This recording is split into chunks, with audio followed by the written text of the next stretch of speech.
Hello, I'm Judy, and today we're reading The Miser in the Bush. Before we begin, though, would you please hit the subscribe button and the notification bell? Now, let's get into the story.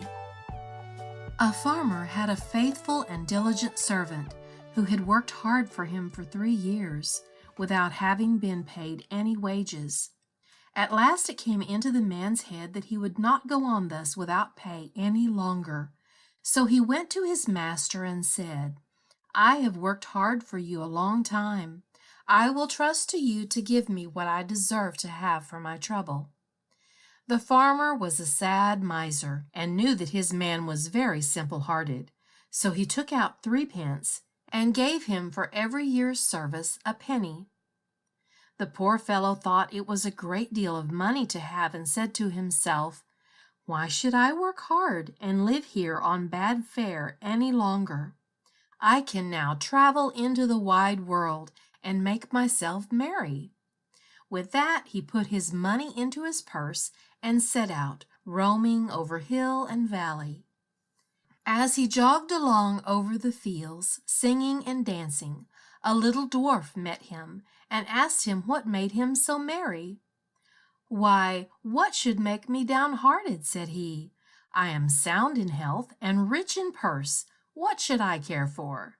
I have saved up my 3 years' earnings and have it all safe in my pocket." "How much may it come to?" said the little man. "Full 3 pence," replied the countryman. "I wish you would give them to me," said the other. "I am very poor." Then the man pitied him and gave him all he had, and the little dwarf said in return, "As you have such a kind, honest heart, I will grant you 3 wishes, 1 for every penny, so choose whatever you like." Then the countryman rejoiced at his good luck and said, "I like many things better than money. First, I will have a bow that will bring down everything I shoot at. Secondly, a fiddle that will set everyone dancing that hears me play upon it. And thirdly, I should like that everyone should grant what I ask." The dwarf said he should have his 3 wishes, so he gave him the bow and fiddle and went on his way. Our honest friend journeyed on his way too, and if he was merry before, he was now 10 times more so. He had not gone far before he met an old miser. Close by them stood a tree, and on the topmost twig sat a thrush, singing away most joyfully.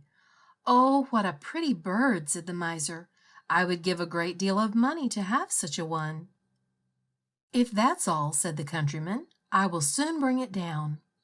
Then he took up his bow, and down fell the thrush into the bushes at the foot of the tree. The miser crept into the bush to find it, but directly he had got into the middle, his companion took up his fiddle and played away, and the miser began to dance and spring about, capering higher and higher in the air. The thorns soon began to tear his clothes till they all hung in rags about him, and he himself was all scratched and wounded, so that the blood ran down. "Oh, for heaven's sake!" cried the miser. "Master, master, pray let the fiddle alone. What have I done to deserve this?" "Thou hast shaved many a poor soul close enough," said the other. "Thou art only meeting thy reward." So he played up another tune. Then the miser began to beg and promise, and offered money for his liberty. But he did not come up to the musician's price for some time, and he danced him along brisker and brisker, and the miser bid higher and higher, till at last he offered a round 100 of florins that he had in his purse, and had just gained by cheating some poor fellow. When the countryman saw so much money, he said, "I will agree to your proposal." So he took the purse, put up his fiddle, and traveled on, very pleased with his bargain. Meanwhile the miser crept out of the bush half naked and in a piteous plight, and began to ponder how he should take his revenge, and serve his late companion some trick. At last he went to the judge and complained that a rascal had robbed him of his money and beaten him into the bargain, and that the fellow who did it carried a bow at his back and a fiddle hung round his neck. Then the judge sent out his officers to bring up the accused wherever they should find him, and he was soon caught and brought up to be tried. The miser began to tell his tale, and said he had been robbed of his money. "No, you gave it me for playing a tune to you," said the countryman. But the judge told him that was not likely, and cut the matter short by ordering him off to the gallows.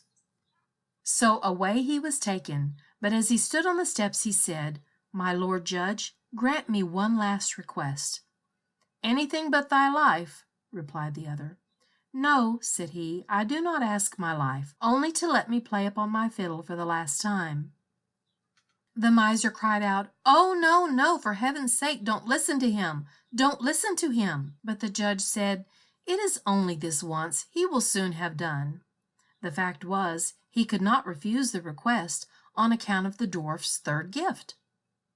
Then the miser said, bind me fast, for pity's sake." But the countryman seized his fiddle and struck up a tune, and at the first note judge, clerks, and jailer were in motion. All began capering, and no one could hold the miser. At the second note the hangman let his prisoner go and danced also, and by the time he had played the first bar of the tune, all were dancing together, judge, court, and miser, and all the people who had followed to look on.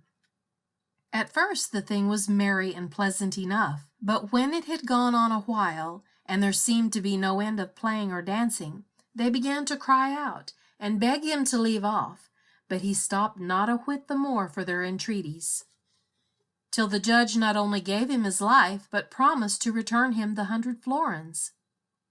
Then he called to the miser and said, "Tell us now, you vagabond, where you got that gold, or I shall play on for your amusement only."